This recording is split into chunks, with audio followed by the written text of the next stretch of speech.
December 7th, 1941, 7:48 in the morning, Honolulu, Hawaii, a Sunday. Most kids were still asleep. Parents were making coffee. Some families were getting ready for church. In 18 days, it would be Christmas. Nobody was thinking about war. War was something happening in Europe, something happening in China, not here, not on American soil. At 7:55, 183 Japanese aircraft appeared over Pearl Harbor. Dive bombers, torpedo planes, fighters. They came out of the clouds, and within seconds, the entire island became a battlefield. 8-year-old Dorothy Edgers woke up to an explosion that threw her out of bed. The windows in her room shattered, glass everywhere. She hit the floor and cut her hands trying to stand up. Her mother ran in, grabbed her by the arm, dragged her into the hallway. Dorothy looked at her mother's face and saw something she had never seen before. Pure terror. Her mother was screaming, but Dorothy could not hear the words. Her ears were ringing from the blast. All she could hear was a high-pitched whine and the muffled sound of more explosions outside. They ran to the basement. Her father was already there. He was holding a radio, but it was not working. The power was out. He kept turning the dial anyway. His hands were shaking. Dorothy asked what was happening. Her father did not answer.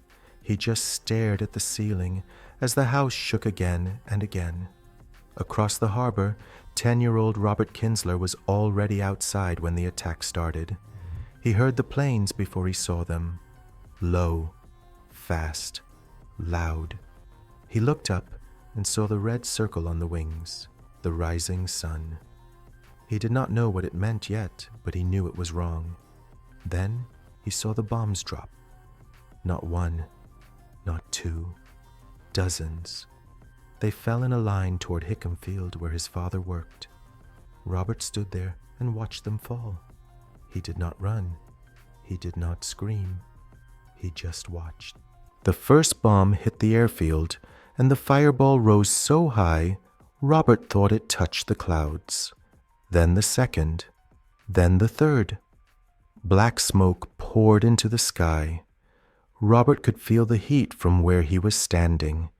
Half a mile away. He could feel it on his face. That was when he started running. Not toward his house, toward the base. His father was there. His father was in that smoke. His mother caught him before he made it to the street. She tackled him. Literally tackled him to the ground. She was screaming at him to get inside, but Robert was fighting her. He was kicking and punching and screaming that his father was burning. His mother dragged him into the house by his shirt collar and locked the door. Robert ran to the window and pressed his face against the glass.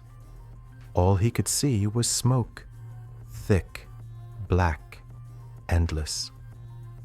At 8:06, the USS Arizona exploded. A bomb penetrated its forward magazine and detonated over 1 million pounds of gunpowder in an instant.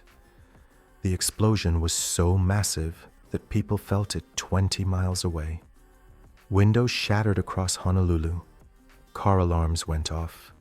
The ground shook like an earthquake. 1,177 men died on that ship in less than 9 minutes. 9 minutes. Most of them never made it above deck. They drowned in the dark as the ship sank in 40 feet of water. 11-year-old Marianne Ramsey watched the Arizona explode from her backyard. She and her younger brother had climbed onto the roof of a shed to see what was happening. From there, they had a clear view of the harbor. When the Arizona blew, the fireball was so bright, Marianne thought the sun had fallen out of the sky. She closed her eyes, but she could still see it, burned into her vision, a white light that would not go away. Her brother started crying. Marianne did not cry. She just stood there watching the smoke rise. watching pieces of metal rain down into the water, watching men jump off burning ships. Some of them were on fire. Their uniforms, their skin, they jumped into the water and disappeared. Marianne watched all of it. She did not look away. Years later, she said she could not look away. Her eyes were locked on the harbor. She stood on that roof for 20 minutes. When her mother finally came outside and screamed at them to get down, Marianne realized she had wet herself. She had been standing there so long, her bladder gave out, and she did not even notice. By 9, the harbor was a graveyard. 18 ships were sunk or damaged. 347 aircraft destroyed. 2,403 Americans dead. Another 1,178 wounded. The water was covered in oil. It was on fire. Bodies floated in the flames. Some of them were still moving. 12-year-old Samuel Kahala lived near the harbor entrance. He and 3 other boys ran down to the beach during the attack to see what was happening. They thought it was a training exercise at first. They thought it was the American military practicing. Then they saw the bodies. The first one washed up near their feet, a sailor, face down in the water. His back was burned black. The skin was peeling off. One of the boys threw up. Another started crying. Samuel just stood there, staring. He had never seen a dead person before. He reached out to touch the body, to see if it was real. His friend grabbed his arm and pulled him back. They ran, all 4 of them. They ran home and did not stop. Samuel did not tell his parents what he saw. He went to his room and sat on the bed. He did not move, did not speak. His mother came in to check on him and asked if he was okay. He said yes, but he was not okay. That night, he could not sleep. Every time he closed his eyes, he saw the sailor, face down, burned, floating. He got up and went to the bathroom and threw up. He did that 3 times before morning.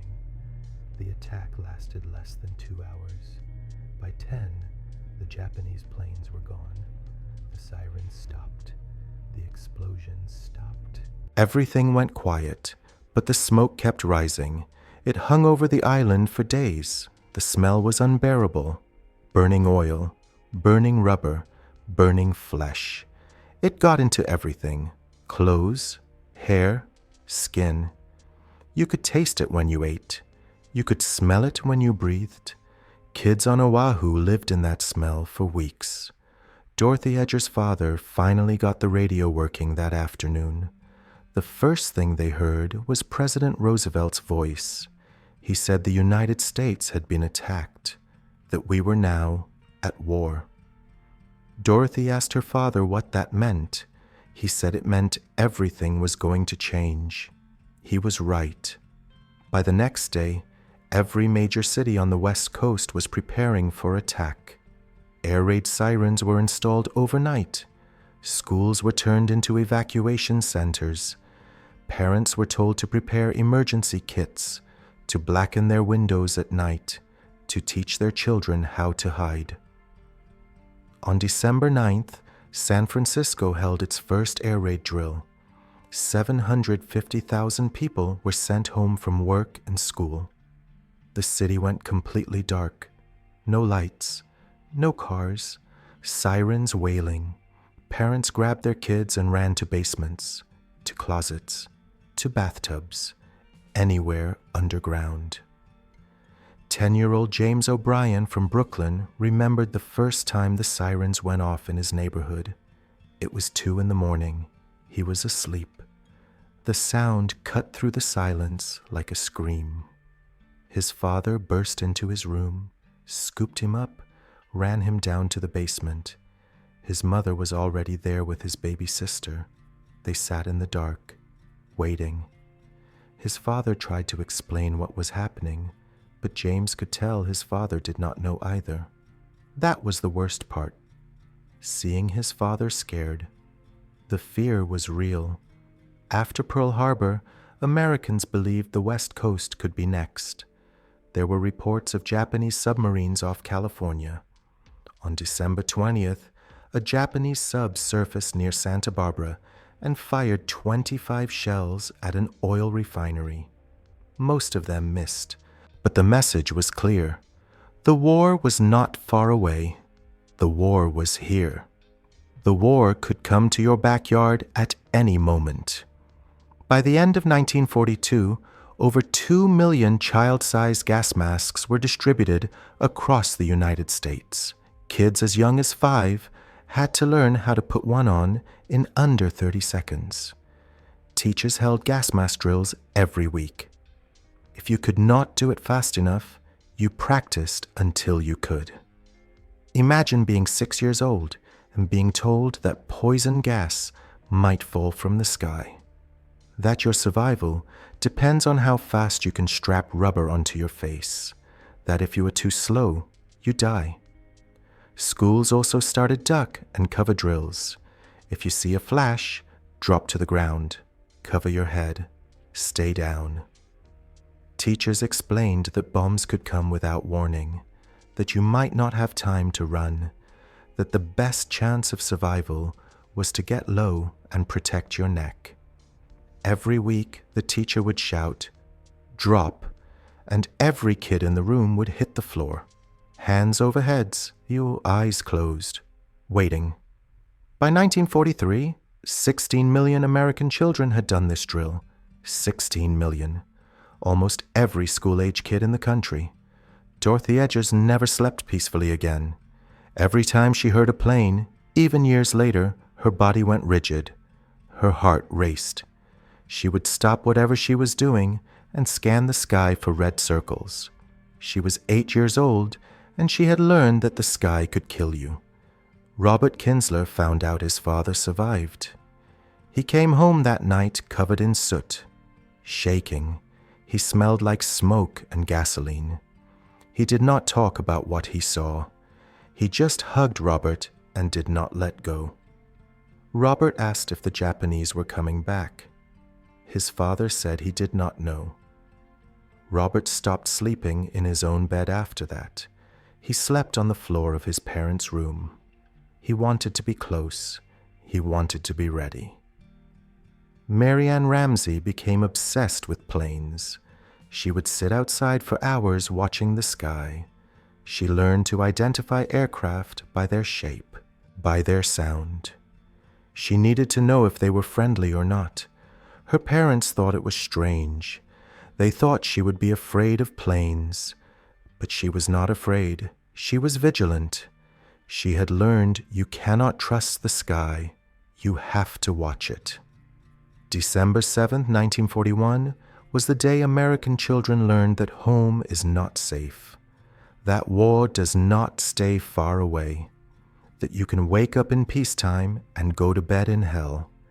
And for the next 4 years, those children grew up in a country that went to bed every night, wondering if the sirens would sound before morning. By the end of the first week, 12 children in Honolulu were dead. Not from bombs, from accidents in the chaos, from fear, from running into the street and getting hit by cars, from heart attacks brought on by terror. 12 kids, dead, in 1 week, and the war had only just begun. 12 children died in the first week after Pearl Harbor. Not from bombs, from chaos, from fear, from a world that suddenly made no sense. Part 2 of this series drops in 6 hours. Before you go, I want to ask you something. Did your grandparents ever talk about this?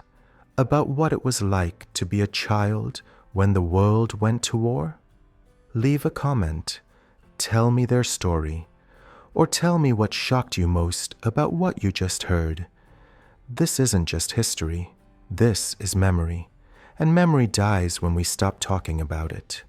Subscribe if you want the rest. Part 2 covers the bomb shelters, the ones that didn't work, the ones that became graves. See you in 6 hours.